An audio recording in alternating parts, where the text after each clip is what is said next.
Hello and welcome to Pro-Life Primetime News. Today is Friday, December 8th. I'm Leslie Palma. Teresa Watson is out tonight. And I'm Mary Stein. We are so happy to have you with us tonight. In our top story, we'll tell you about a woman suing the state of Texas so that she can abort her baby who has been diagnosed with trisomy 18. In political news in a nutshell, I'll report on Joe Biden's surprisingly and accidental admission that he would not be running for re-election if former President Donald Trump was not in the race. I'll also look at Wednesday's Republican debate. Planned Parenthood is celebrating a Wisconsin judge's ruling that a law from 1849 does not outlaw abortion. I'll have that and more in Abortion in the News. We'll close with a story about a baby girl abandoned in Florida who has found a loving family. Stay with us. A judge has granted a woman in Texas the right to abort her baby who was diagnosed in utero with trisomy 18 at 20 weeks. Kate Cox lives in the Dallas area, and she and her husband were looking forward to the birth of their third child when the baby was diagnosed with the rare genetic disorder characterized by 3 copies of chromosome 18 instead of 2. Many babies with the disorder die before they are born. Others die during the birth process or shortly after. The unluckiest among them are aborted or have care withheld at birth. But some babies outlive the odds. According to the organization trisomy18.org, some patients are living to their 20s and 30s. Perhaps the most famous American with trisomy 18 is Bella Santorum, the daughter of former U.S. Senator Rick Santorum and his wife Karen. On May 13th, Bella turned 15, and this is what her mom wrote about her on Instagram. "Thank you for blessing us with your life. Thank you for being such a great teacher of our souls and for making us all better people. Thank you for teaching us about self-sacrificial love and being joyful even during the tough times. We are eternally grateful for your life, dearest Bella, and we love you with all our hearts." After receiving the baby's diagnosis, Ms. Cox contacted the abortion extremists at the Center for Reproductive Rights to help her find a lawyer to take her case. According to the New York Times, Ms. Cox sued is seeking protection for her doctor and her husband, who could be sued under Texas law for assisting someone who is seeking abortion. Her petition also claimed that continuing the pregnancy could jeopardize her own life. "I'm trying to do what is best for my baby daughter and myself and my family, but we are suffering because of the laws in Texas," she wrote in an opinion piece in the Dallas Morning News. Yesterday, State District Judge Maya Guerra Gamble said she would grant a temporary restraining order that would allow Ms. Cox to end her daughter's life. Abortion was not the only option for this family. Perinatal hospice programs allow women carrying babies with life-limiting diagnosis to continue the pregnancy as long as possible, and if the child survives through birth, to surround the baby with love until he or she breathes a last breath. It's a loving alternative to abortion, and according to those who have gone through it, it can bring peace and healing even to the most heartbreaking of situations. News channel WGN in Chicago 4 years ago chronicled one family's journey with their trisomy 18 baby. We're showing it to you now in the hope that more people will learn about perinatal hospice, a loving alternative to abortion. On the Medical Watch, welcoming a baby to say goodbye. At a time of profound sadness, a local family found comfort and guidance in a program so few know about. They say the support and care they received was immeasurable and something they want to share. Family mementos that we have that we could frame is a constant reminder that he is part of our family. Kira and Rory Burke were thrilled to learn their family was expanding with a 5th baby, a boy, to join their 4 beautiful girls. But Kira's 20-week ultrasound raised concerns. With more tests, it was confirmed their baby had trisomy 18, a rare genetic disorder that causes developmental delays in the brain and significant medical problems, most commonly in the heart. Many babies with the condition don't survive the first year of life. You're devastated, so you have profound grief. You're scared, you're nervous. An option that was offered to us was termination. And for us, that wasn't an option, so we decided to carry the baby to term. That's when the Burkes met Dr. Natasha Henner, a neonatologist at Lurie Children's Hospital, who not only helped them understand their baby's complex medical condition, she walked them through all of their options, including perinatal palliative care. She really explained this to us because we were not aware that this was even an option. They're just there to answer every single question, and they really take the the stress out of it. Our parents make a range of decisions from terminating pregnancies to continuing to carry to term and just letting nature take its course, to providing more high-level sort of critical technology interventions to support their lives as long as they can. Nobody picks the same thing. I think it's our job to make those choices clear. For the Burks, less was more. The comfort care, loving him, spending time with him, you know, free of tubes and of wires and invasive medical measures. We wanted his time with us to be painless and just full of love. I just wanted Kira to see him and hold him. And they did. Baby Rory was born June 12th. He met his sisters, who gave him his first bath. He was put skin to skin on me, which helped regulate his temperature, his heart rate, his respiratory. She would talk to him and he would just all of a sudden look more comfortable. He didn't need any medications. And that's when we knew that, like, that's what he needs. He doesn't need more.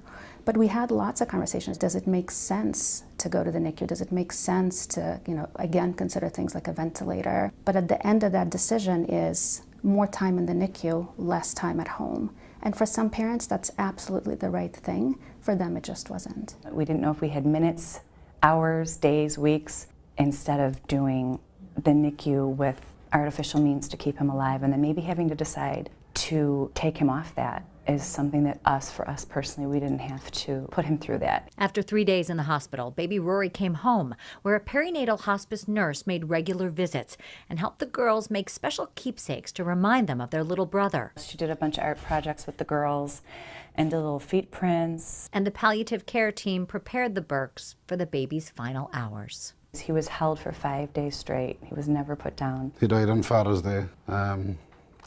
So I get to spend one Father's Day with him at least. He passed away very peacefully in my arms on the couch, and he left this world to the next world. And it was very, very beautiful. And that's why the Burks chose to share their story. We have a link to the Lurie Children's Perinatal Palliative Care Program on our website. Back to you. In a surprise and possibly accidental announcement, President Biden admitted on Tuesday that he likely would not be running for re-election if former President Donald Trump were not in the race. "If Trump wasn't running, I'm not sure I'd be running," Biden said at a campaign fundraiser in the Boston area. "But we cannot let him win." Polls show that most Democrats would rather have someone else on the top of the ticket next year. Concerns about Biden's age and the dismal state of the economy continue to whittle away at the president's approval rating, which dropped from 40% in November to 37% this month. In what the Free Press has dubbed the Tussle in Tuscaloosa, 4 Republicans hoping to be the party's nominee for president next year took part in a pared-down debate that covered threats to America from China, the fentanyl crisis, and healthcare for people who call themselves transgender. But moderators Megan Keller, Elizabeth Vargas, and Eliana Johnson did not ask about abortion. As in the previous 3 debates, Republican frontrunner Donald Trump was a no-show, spending the night at a fundraiser in Florida. Former U.S. Ambassador Nikki Haley running neck and neck with Florida Governor Ron DeSantis for a distant second place was the evening's punching bag, with entrepreneur Vivek Ramaswamy calling her corrupt, and DeSantis saying she is too cozy with Wall Street. Former New Jersey Governor Chris Christie actually came to her defense, calling her a smart, accomplished woman. The debate was the last one scheduled before the Iowa caucus on January 15th. Polls show Trump with a 50% or greater lead over the rest of the field. Like the debate state, the Republican field of would-be presidential nominees continues to shrink, with North Dakota Governor Doug Burgum announcing his withdrawal just days before the Alabama debate. He blamed the Republican National Committee's criteria for qualifying debate candidates, saying the rules favored candidates with major media markets on the East and West coasts. None of their debate criteria relate to the qualifications related to actually doing the job of the president, Burgum said. Representative Kevin McCarthy, who this fall became the first speaker to be ousted from power in the middle of a congregational term, will resign from office at the end of the month. The California Republican announced his immediate departure in an opinion piece in the Wall Street Journal on Wednesday.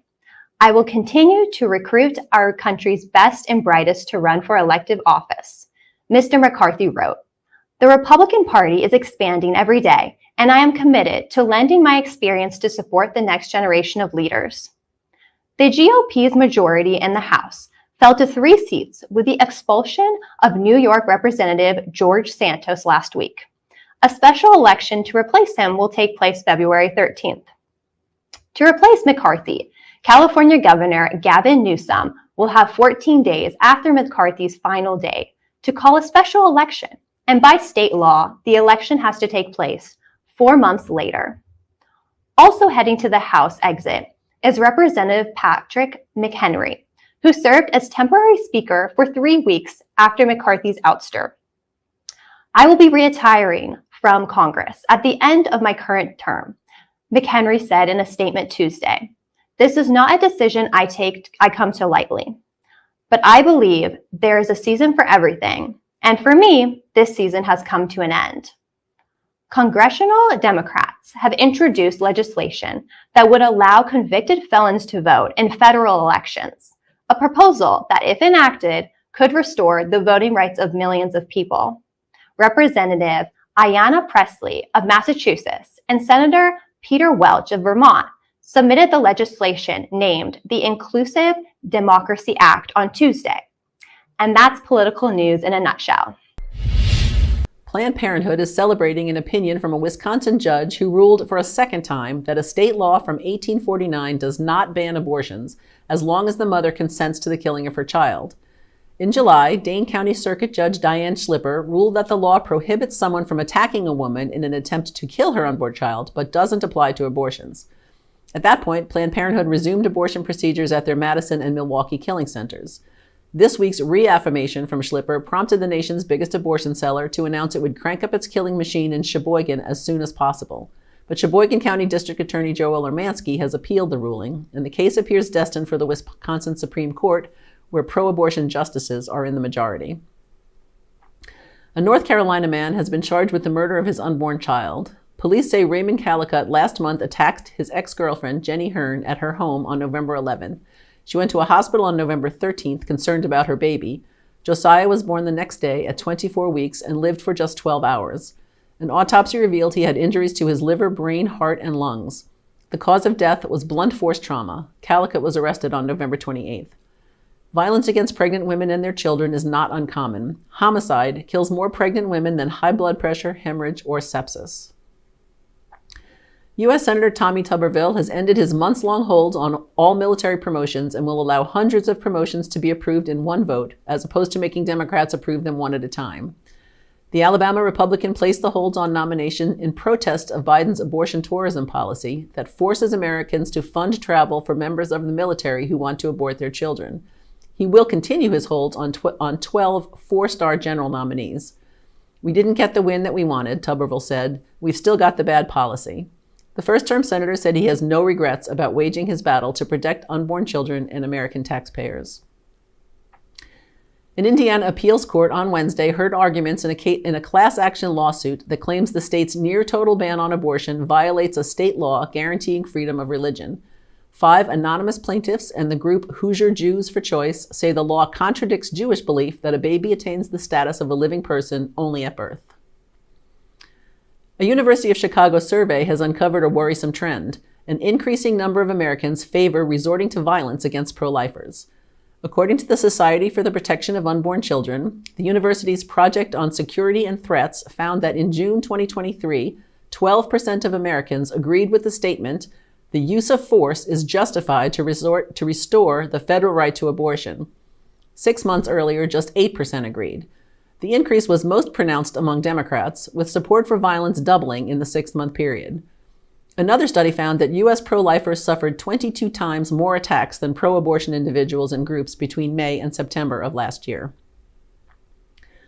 The Biden administration has proposed a federal rule change that would prevent pro-life pregnancy resource centers from receiving federal tax dollars. Under the Temporary Assistance for Needy Families program, states receive federal money that they can award to organizations and programs that help needy families in a variety of ways. Many states award funds to pregnancy centers. But in October, the Biden administration quietly rolled out a rule change that could stop the flow of dollars to pregnancy centers because, according to a federal analysis, pregnancy centers only help women once they are already pregnant, but do not help to prevent unwanted pregnancy. 11 U.S. senators and 19 House members this week bashed the proposal in a letter to Health and Human Services Secretary Javier Becerra. But there was some good news this week on the pregnancy center front. The West Virginia Pregnancy Center Coalition has been selected to manage the new $1 million West Virginia Mothers and Babies Support Program to help pregnant women and families in a state where nearly all babies are protected from abortion. Grants are available for pregnancy centers, maternity homes, adoption agencies, and life-affirming social service organizations. Any organization that performs, refers, or advocates for abortion is ineligible. And more good news, a San Diego supervisor planning to shutter 16 pregnancy centers that she considers fake and fraudulent has dropped the plan after receiving opposition from community members. Tara Lawson-Remer, a former senior advisor in the Obama administration, announced her plan to close the centers at a press conference last month with representatives from Planned Parenthood. But a public hearing on the proposal brought out 60 pro-lifers who spoke in opposition, and another 975 people opposed the plan in writing. No one spoke in favor of the proposal. And finally, the amendment passed by Ohio voters a month ago to invent a right to abortion was added to the state constitution yesterday, but will have virtually no impact immediately. Abortion will remain legal in the state through 21 weeks, while a challenge to the 2019 heartbeat bill continues in state Supreme Court. A bill submitted by Ohio Democrats that seeks to nullify many of the state's existing protections for the unborn and their mothers is seen as a long shot to pass in the pro-life dominated legislature. And that's abortion in the news. The identity of a woman who abandoned her newborn baby girl in a trash-strewn lot in Melbury, Florida, almost a year ago is still not known, but her daughter is safe and happy in the arms of her new parents. The baby girl was found after midnight on January 28th, wrapped in a blanket with her umbilical cord still attached. Neighbors at the nearby mobile home park heard a baby crying and called 911. The baby was found at 1:47 a.m. by members of Polk County Fire Rescue. At the time, Sheriff Grady Judd said, "It was by the grace of God that we found the abandoned baby girl when we did, before exposure to the cold or any animals caused her any harm." Last week, Sheriff Judd posted an update on the department's Facebook page. The baby girl was adopted on November 29th. Her parents have requested to keep their names private, but they did share photos from outside the judge's chambers where the girl legally became their daughter. There was no need for this precious baby girl to start her life abandoned in the woods. Every state in the U.S. has a safe haven law. We've invited Lee Kipley, Assistant Director of the National Safe Haven Alliance, to discuss how everyone can help spread the word about this life-saving law. Welcome, Lee. Thank you so much. It's such an honor to be here with you today. So, Leah, it breaks our hearts every time we hear of a baby who's been abandoned, and it must be terrible for you at the National Alliance. Do you have statistics on how often it happens? Yes, it's definitely heartbreaking, breaks our hearts too. In fact, I remember hearing about this story and just how tragic and unnecessary it was. Organization exists to help parents in crisis. And so whenever we hear about these stories, it just is very heartbreaking because we know there's support out there and there's help. And statistics, we do keep track of those statistics. The total numbers since the law's enactment, we have 4,669 infants saved, and illegal abandonments are 1,696. And for this year in 2023, we've had 64 babies saved under the Safe Haven law and 36 that have been illegally abandoned. So when did states start passing safe haven laws? That's a great question. So in 1999, the very first safe haven law was enacted in Texas as a result of just people in the community responding to the tragedies of babies left in dangerous locations, like we've seen, with this story in the woods and in dumpsters, garbage cans, trash cans, in abandoned fields. And since then, every state and Puerto Rico passed a version of the law by 2008. In 2021, NISHA, our organization, was able to help Guam pass their law. And this year we are assisting the U.S. Virgin Islands on establishing their first Safe Haven law. And we are hopeful it will be enacted in 2024. So I should know this, but I don't. Is there a national safe haven law? And if not, would your alliance support such a law? That's also a great question. You would think there would be, but there's actually not a federal national law.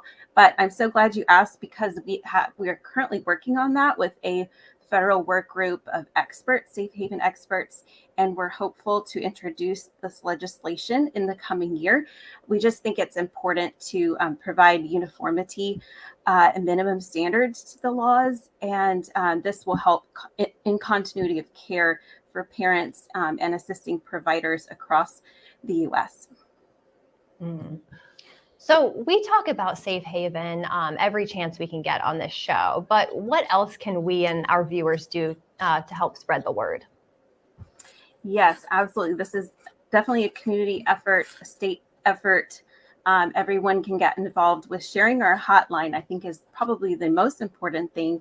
It really is that crisis assistance, crisis intervention for parents. And we go over all of their options: parenting, adoption, temporary placement, and safe haven. And we can assist with any questions about the law and the process.